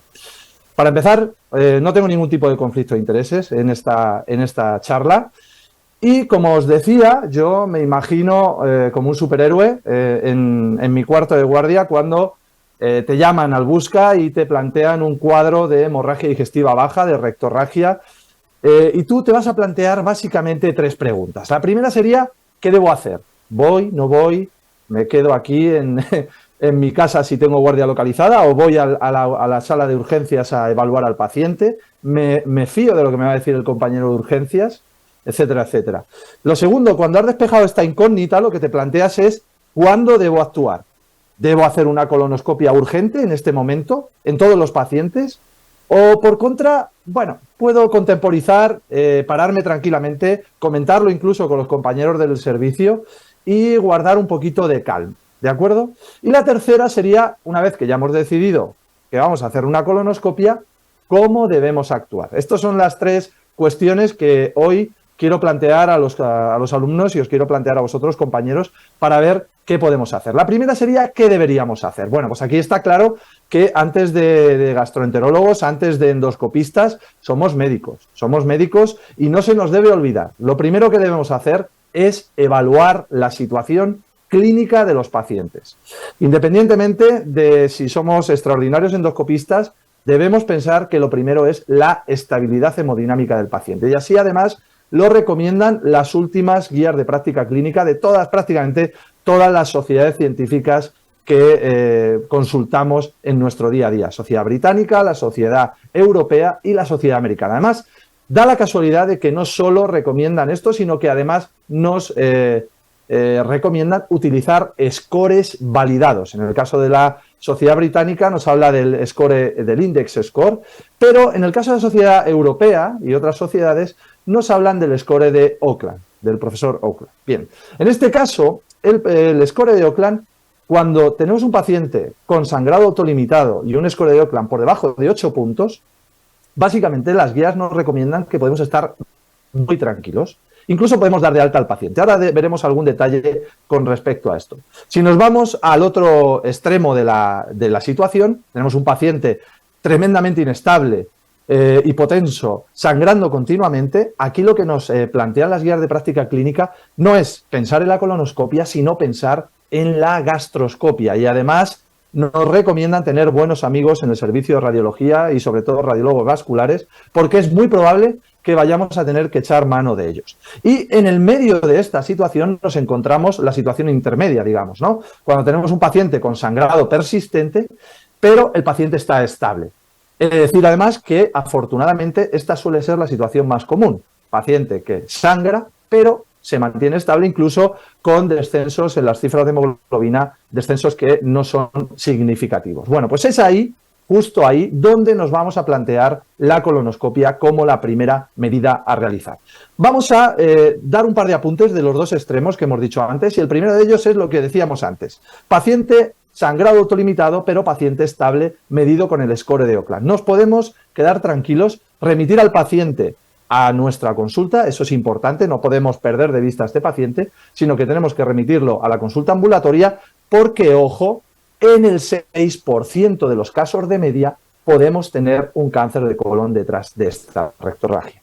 Entonces es importante, y así lo recomiendan las guías, que una vez que ha habido este episodio, se le, entre comillas, asegure al paciente una endoscopia en las próximas 4 o 6 semanas, para precisamente no perder esa ventana oportunidad de diagnóstico de cáncer de colon. Si nos vamos al extremo contrario, al paciente inestable, es importante que los alumnos se queden con la cifra del 15-20%. 15% de los casos de hemorragia digestiva baja con sangrados inestables, va a haber una causa que no va a estar en el colon. Va a ser una causa de hemorragia digestiva alta de tránsito rápido. Entonces, en este caso, como hemos dicho antes, desde el punto de vista del endoscopista, aquí sí tenemos que plantear, antes de una colonoscopia, una gastroscopia diagnóstica. Bien, vamos a centrarnos en la causa o la situación más frecuente, que es en la de la sangrado persistente y paciente estable. En este caso, la guía europea recomienda colonoscopia, como hemos dicho antes. Pero ojo, es muy interesante hacer hincapié en esto. Son pocos los registros que tenemos, pero ya tenemos datos en los que vemos el rendimiento diagnóstico de la colonoscopia. Es importante resaltar aquí que la mayor parte de los casos vamos a tener un sangrado diverticular, 25-30%, pero ojo, en un 20-25% de los casos no vamos a encontrar la causa del sangrado. No vamos a encontrar la causa del sangrado y aquí os voy a poner otro registro donde vamos a hacer hincapié en una cosa muy importante. No encontramos la causa del sangrado porque en un porcentaje importante no completamos la colonoscopia. De hecho, en este registro, cuando los autores son capaces de llegar a ciego, incluso a ilion terminal, la tasa de hemorragia de origen desconocido baja del 20% al 5%. Por lo tanto, mensaje importante, ¿qué debemos hacer? Ya sabemos cuándo tenemos que hacer endoscopia, pero lo importante es que tenemos que hacer hincapié y ser persistentes en completar la colonoscopia en estos casos, porque el rendimiento de diagnóstico sube de manera drástica. Y esto es importante, Pilar, que debemos saber que detectar la causa de la hemorragia va a ser muy, muy significativo para determinar, o por lo menos para predecir, el pronóstico de los pacientes en los próximos 30 días al episodio. De hecho, sabemos que si el paciente tiene diverticulosis, enfermedad diverticular, lo más frecuente que puede ocurrir es una tasa de resangrado que puede llegar a veces al 30%. Si en cambio el paciente lo que va a tener es un tumor, un cáncer de colon, sabemos que en los próximos 30 días existe más riesgo de fenómenos tromboembólicos como cualquier otro tumor. Y si el paciente tiene por contra angiodisplasias, aquí tenemos que tener cuidado porque suelen ser pacientes con alta comorbilidad, morbilidad tanto cardíaca como pulmonar como renal, y aquí podemos tener un empeoramiento clínico general del paciente que puede dar lugar a un deterioro en el pronóstico. Por tanto, primer mensaje, ¿qué deberíamos hacer? Primero debes tener en cuenta que en caso de un paciente estable con sangrado persistente, la colonoscopia será tu primera herramienta, haciendo especial hincapié en que tienes que ir a buscar la causa del sangrado. Siguiente pregunta. ¿Cuándo deberíamos actuar? Sabemos que tenemos que hacer una colonoscopia, ahora debemos saber cuándo. Y aquí está probablemente la duda de todo el mundo. ¿Cuándo? El timing de la endoscopia de urgencia es algo tremendamente polémico, ya no solo en la endoscopia digestiva alta, sino también, como no puede ser de otra manera, en la endoscopia digestiva baja. No olvides que tu principal objetivo, como hemos dicho antes, es localizar la fuente del sangrado. Y fijaos en este dibujo tan simple, como se ve claramente que no es lo mismo hacer una colonoscopia en un paciente preparado, hacer una colonoscopia en un paciente no preparado. La preparación intestinal es importante y nosotros como gastroenterólogos sabemos que al menos necesitamos una ventana de un par de horas, 2-3 horas, para preparar al paciente. ¿Puedo esperar a preparar al paciente? Sería la pregunta. Bueno, pues fijaos lo que ocurre cuando hacemos una colonoscopia en un paciente con hemorragia digestiva alta, persistente, pero paciente estable y no preparado. Esto es un caso real del hospital donde se nos dio esta circunstancia y como podemos ver no vemos nada más que sangre con residuos fecales y es absolutamente imposible poder realizar ni diagnóstico ni tratamiento en estos casos. Ya digo que luego después en el turno de preguntas podemos discutir lo que queráis porque esto es un tema tremendamente polémico que genera a veces ampollas en las propias sesiones clínicas de todos los servicios. Pero es importante tener en cuenta que en esta situación casi nos vemos con el dicho clásico español de buscar una aguja en un pajar. Y es así, es a veces muy difícil. Vamos a plantearnos qué preparamos al paciente. Siguiente duda, ¿le ponemos enemas o le preparamos por boca? Bueno, pues aquí los estudios no son muchos, pero los resultados que tenemos son claros. Como estáis viendo en la pantalla, la preparación por vía oral aquí gana enteros de sobra con la preparación por vía anal. En cuanto a tratamiento, en cuanto a capacidad diagnóstica de la colonoscopia y sobre todo importante también en la tasa de repetición de exploraciones. Es decir, la colonoscopia bien preparada por vía oral es de elección en estos casos porque va a mejorar muchísimo el rendimiento y también la tasa de colonoscopia completa, que como hemos dicho es uno de los objetivos principales en esta situación. Siguiente pregunta que te puede hacer el personal de enfermería en la planta cuando están preparando al paciente y de repente, lógicamente, el paciente empieza a evacuar y empieza a evacuar sangre. La gente se pone muy nerviosa porque piensa que el paciente se va a deteriorar. Joaquín, ¿es segura la preparación intestinal en un paciente con hemorragia digestiva baja? Pocos datos, tenemos pocos datos, pero los datos que tenemos es que es segura. Lógicamente tiene alguna circunstancia que puede haber algún problema, sobre todo en cuestiones de fenómenos de hipotensión, pero en términos generales es un procedimiento seguro. Se puede preparar al paciente sin ningún problema. Muy importante, cuando vemos tanto en sangrados activos como en sangrados inactivos, en el caso de la hemorragia diverticular, es interesante siempre ya no solo diagnosticar, sino tratar el divertículo, tratar la causa del sangrado. No nos podemos quedar solo con ver, sino que también tratar es importante porque ganamos, sobre todo gana el paciente, en cuanto a tasa de resangrado y en cuanto a pronóstico. Fijaos qué interesante este vídeo publicado recientemente en Endoscopy, cómo nos beneficiamos de una buena preparación intestinal, en este caso un sangrado diverticular. La verdad, yo no he visto esto nunca y por eso lo traigo aquí para que lo vean los alumnos, porque es tremendamente interesante ver ya no el divertículo que sangra, sino el vaso que está sangrando dentro del divertículo. Por lo tanto, es como una imagen vale más que 1000 palabras. Aquí tenéis el por qué sería muy interesante el poder ver, realizar una colonoscopia con el paciente perfectamente preparado. Esto es un sangrado diverticular que es como buscar una aguja en un pajar.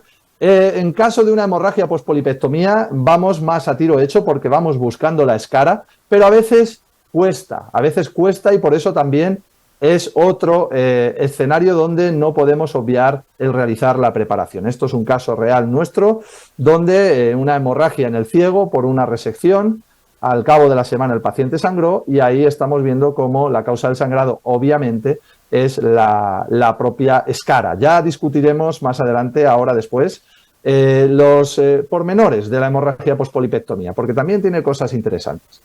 Cuanto antes mejor, esto se lo han planteado ya varios autores y vemos, como hemos dicho, que el hacer una colonoscopia antes, con una colonoscopia pasadas 24 horas, no varía el pronóstico, es decir, no vamos a mejorar al paciente por correr e intentar hacerle una colonoscopia cuanto antes, no lo vamos a mejorar. Por lo tanto, en estos casos hay que mantener la calma. Lo dicen estos estudios y lo dice también este metaanálisis publicado recientemente. El adelantar la colonoscopia, porque sí, antes de las 24 horas, no está del todo justificado por los datos científicos que tenemos a día de hoy. Algún estudio hay que dice que mejoran las tasas de resangrado si lo hacemos en las primeras 6 horas de la hematoquecia, pero en la discusión lo podemos comentar, pero lo que verdaderamente va a mejorar el pronóstico en estos casos es hacer la colonoscopia en las mejores condiciones técnicas y de calidad posible, más que correr por correr, ¿de acuerdo? Con lo cual, no insisto,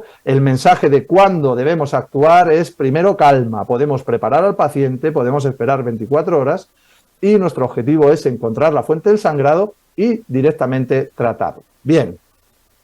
¿Cómo debemos actuar? ¿Cómo debemos tratar? Bien, aquí hemos hecho un repaso exhaustivo, Rodrigo lo ha hecho perfectamente y Carolina, de los estigmas de sangrado digestivo alto y por ende lo que solemos hacer los endoscopistas es hacer una analogía con la hemorragia digestiva alta en el escenario de la hemorragia digestiva alta, en el escenario de la hemorragia digestiva baja. No está mal, es de sentido común y es lógico, pero en la hemorragia digestiva baja vamos a ser más agresivos, en el sentido que vamos a tratar absolutamente todos los estigmas de sangrado, tanto coágulos, tanto como manchas de hematina, como vasos visibles, como hemorragias activas. Vamos a centrarnos en tratar absolutamente todo, ¿de acuerdo? Con lo cual, aquí todos los estigmas son válidos.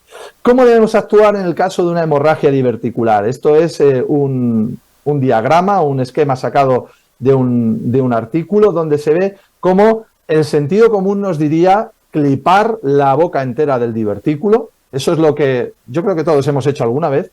Bien, pues los autores dicen que aquí lo que hay que hacer es clipar uno de los lados del divertículo por la conformación anatómica que tiene la vascularización. Al clipar uno de los lados del divertículo hacemos, digamos, pinza en el vaso nutricio y por lo tanto cortamos la hemorragia. Eso lo hemos visto anteriormente en el vídeo que hemos puesto, pero aquí simplemente comentarlo. También decir que con los clips, que sería la medida clásica que habitualmente se usa, no están solos en este escenario. Tenemos otras opciones. De hecho, hay algún ensayo clínico muy reciente donde se comparan bandas con clips y salen ganando las bandas.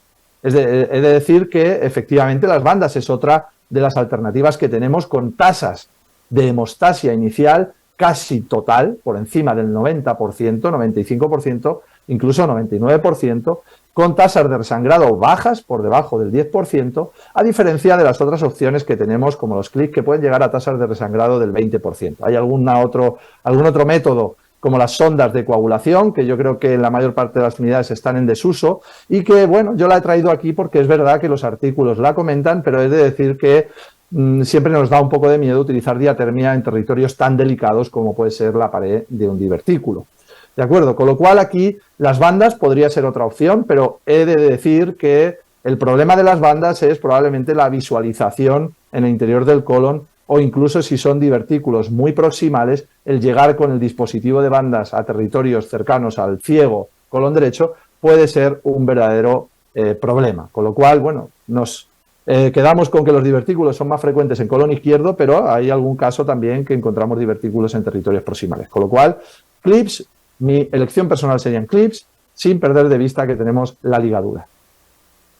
Vamos ahora con el sangrado post-polipectomía. Como decíamos antes, el sangrado post-polipectomía vamos a tiro hecho, que decimos aquí, ¿no?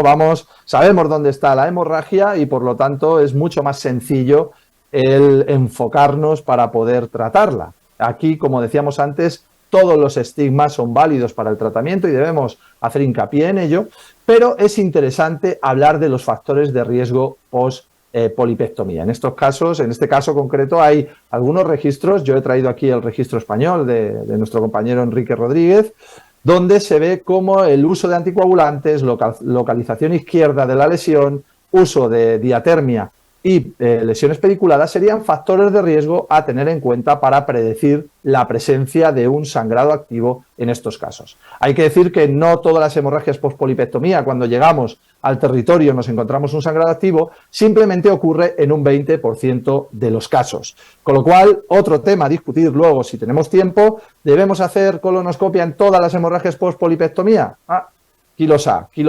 Simplemente saber que en el 20% de los casos vamos a encontrar sangrado activo y en el 80% no. ¿De acuerdo?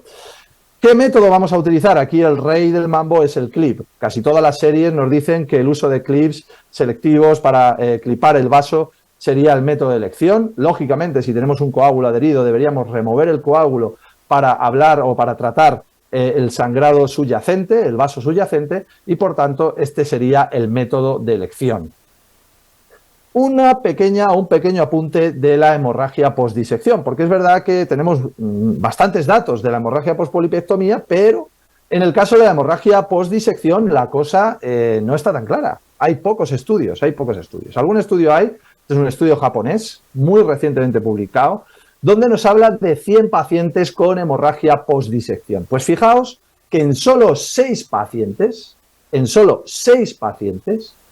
nos encontramos hematoquecia significativa que apareció además por encima de las 48 horas y que requirió tratamiento endoscópico. Hay que decir que estos autores además nos hacen nos dan un pequeño score o una escala de hematoquecia diciendo que la hematoquecia severa es aquella que no es agua de lavar carne, sino que es sangre pura y dura en la taza del váter, y sabemos que en estos pacientes, sobre todo si el sangrado ha aparecido por encima de las 48 horas desde el procedimiento, vamos a requerir tratamiento endoscópico prácticamente en el 70% de ellos. Con lo cual, bueno, pues tenemos estas pistas para podernos manejar.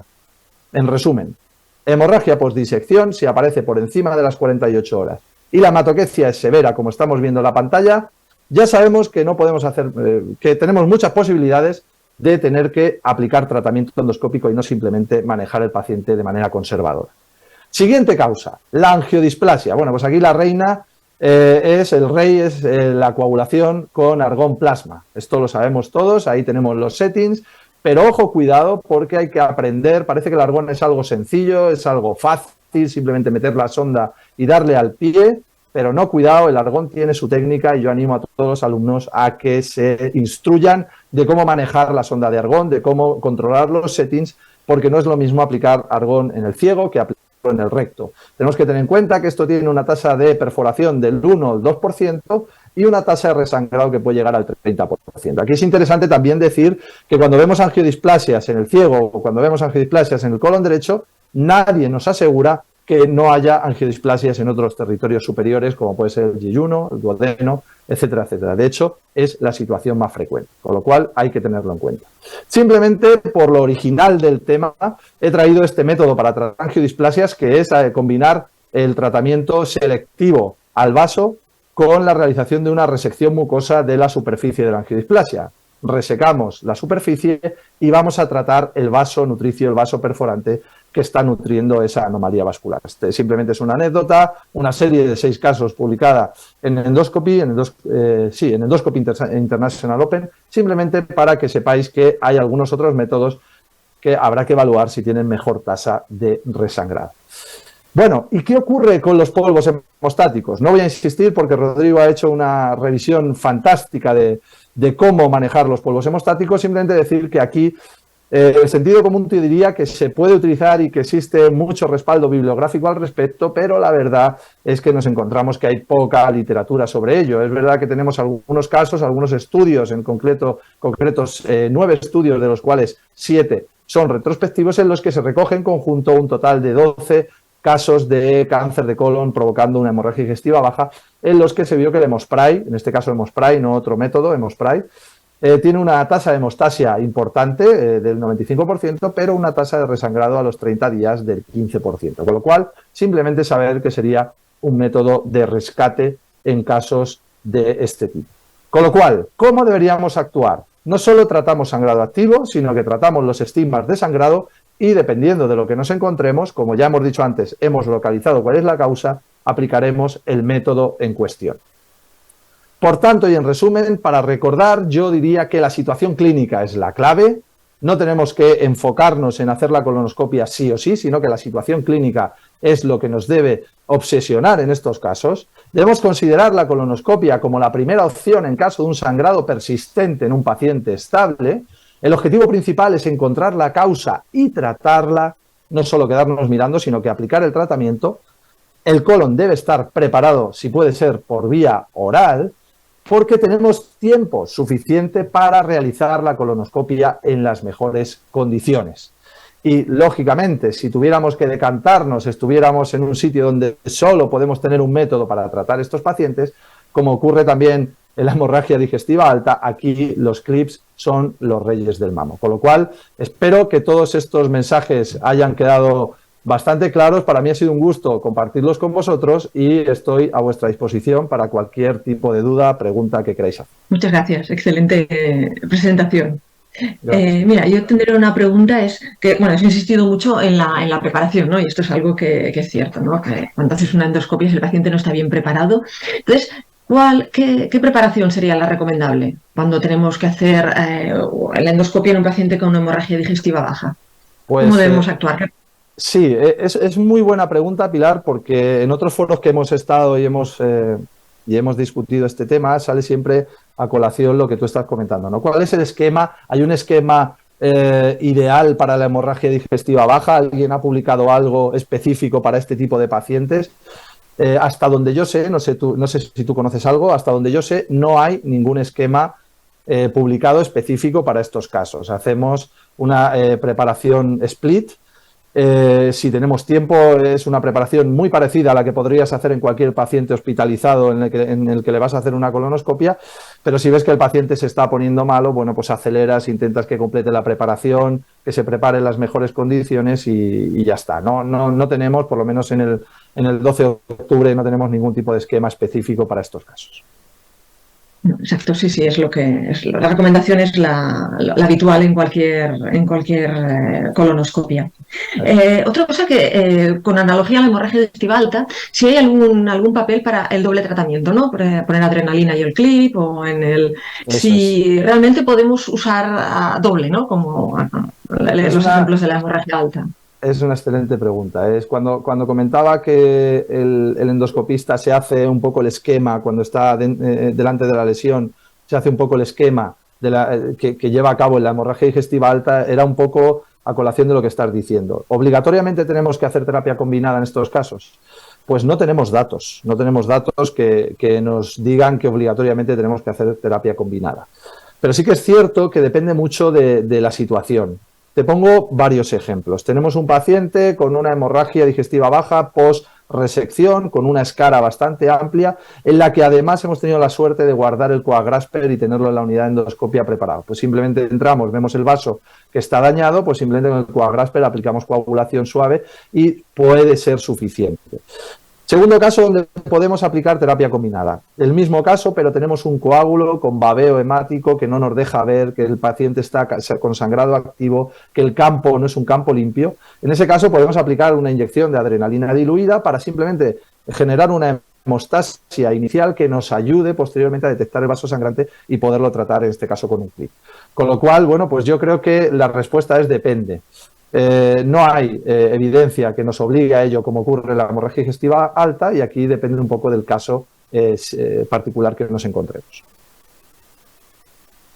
Hay una pregunta de la audiencia que nos dice que, bueno, ya hemos dicho que evidencia de una preparación de un esquema, pero, por ejemplo, comentan específicamente del PicoPrep si se podría usar como esquema de preparación. Yo creo que sí. Yo creo que sí. En nuestro caso utilizamos habitualmente, pero por cuestiones de organización del servicio, ¿no? Ya no entramos en preparaciones específicas ni en marcas específicas. Puedes usar tanto polietilenglicol como puedes usar, en nuestro caso, picosulfato sódico y funciona exactamente igual como todos sabemos. No hay específicamente ninguna recomendación. Y yo, bueno, para acabar, si no aparecen más preguntas, sería el paciente inestable, ¿no? De la cuestión de ¿qué hago? ¿La fibrogastroscopia o un angiotac? Esta es una dualidad que a veces... La super pregunta, ¿no? En ese paciente, pues también depende mucho del centro, ¿eh? En este caso, lo que te recomienda la guía de práctica clínica es que haces una gastroscopia, no ves que haya una causa que te justifique el sangrado, y el paciente sigue inestable. En este caso tendrás que ir a hacer una arteriografía, teniendo en cuenta que la arteriografía no es una cosa baladí, o sea, hay riesgo de isquemia hasta en el 4 o 5% de los casos.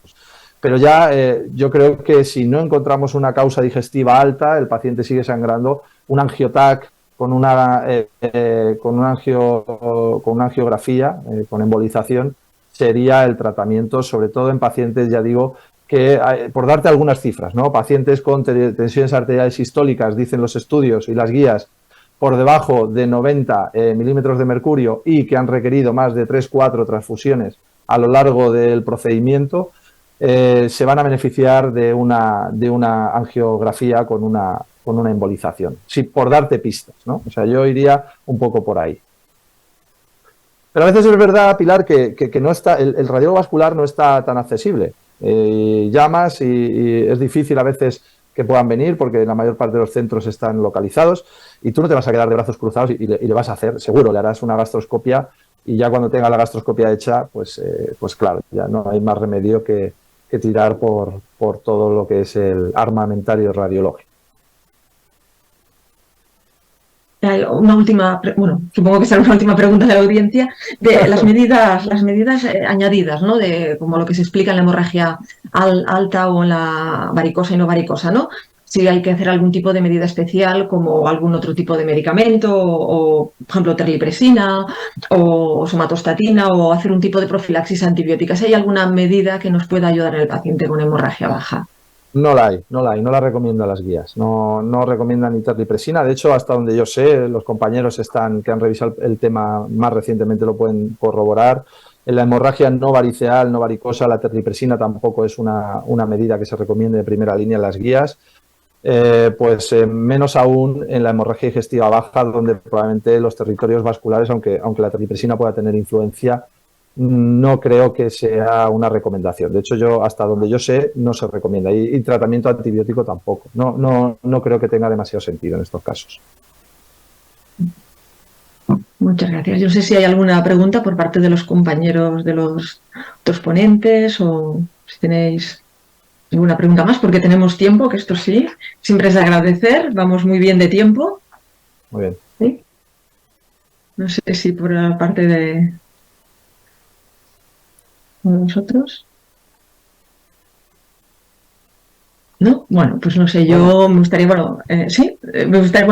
en cuanto a resumen, que ha sido unas excelentes ponencias que creo que de gran utilidad, sobre todo con esos puntos de trucos del endoscopista, y para los que están aprendiendo, ¿no? Que son las nuevas generaciones que están por venir. Y sobre todo también lo que me ha gustado mucho es que los tres habéis dado el punto de vista clínico, que esto es importante, el punto de vista clínico. Y yo hay 3 frases que he recogido que realmente que no son de... también es una cosa que nos tenemos que quedar, ¿no? Que no están en las guías clínicas. Primero, que no somos superhéroes, que no nos tenemos que despertar como superhéroes. Segundo, que buscar una aguja en un pajar es difícil, ¿no? Y hay algo que quiero que recordéis, que aunque esto sea un curso para endoscopistas, también los endoscopistas son clínicos. Y una cosa que habéis repetido los 3 y que hay que recordar es que importa la estabilidad hemodinámica. O sea, que antes de hacer la endoscopia, que todos somos endoscopistas y intentar ser superhéroes o buscar la aguja en el pajar, tenemos que tener al paciente con una estabilidad hemodinámica y que hay que vigilarle la comorbilidad. Yo creo que esto es algo fundamental y que los 3 habéis dicho. Entonces es un gran punto en común, ¿no? No solo hay el doble tratamiento, el clip, que también es verdad que es cierto, pero es el conjunto de todo. Y por supuesto los anestesistas, los angiorradiólogos y los cirujanos, pero el punto de vista clínico. Pues muchas gracias. Gracias a vosotros. Y yo quería agradecer a todos y dar paso al doctor Bouvet si se quiere para alguna palabra de despedida. Bueno, muchísimas gracias, lógicamente, tanto Pilar, Rodrigo, Carolina y Joaquín. Disfrute de la ponencia, disfrute del día, disfrute del trabajo. Y espero que los que están en la plataforma ahora lo hayan disfrutado igual que yo. Sí, me quiero decir que con esto cerramos la parte de clases teóricas del curso. No se olviden de que el módulo 8 de la prueba o la evaluación del curso y del aprendizaje. Y el módulo 9 se va a desarrollar durante el Panamericano de Santiago de Chile, con el simposio final y con el hands-on. Es menester decir que estamos trabajando ya en la planificación del curso del año próximo. Va a tener la misma mecánica, lo único que para mantener el interés en los temas y lógicamente los ponentes, pero los invito a todos a participar los próximos 2 módulos y los esperamos y encontrarnos todos lo máximo posible en Santiago a partir del 8 al 11 de octubre. Bueno, muchas gracias a todos. Me despido, saludos a todos, que pasen muy lindo, un abrazo.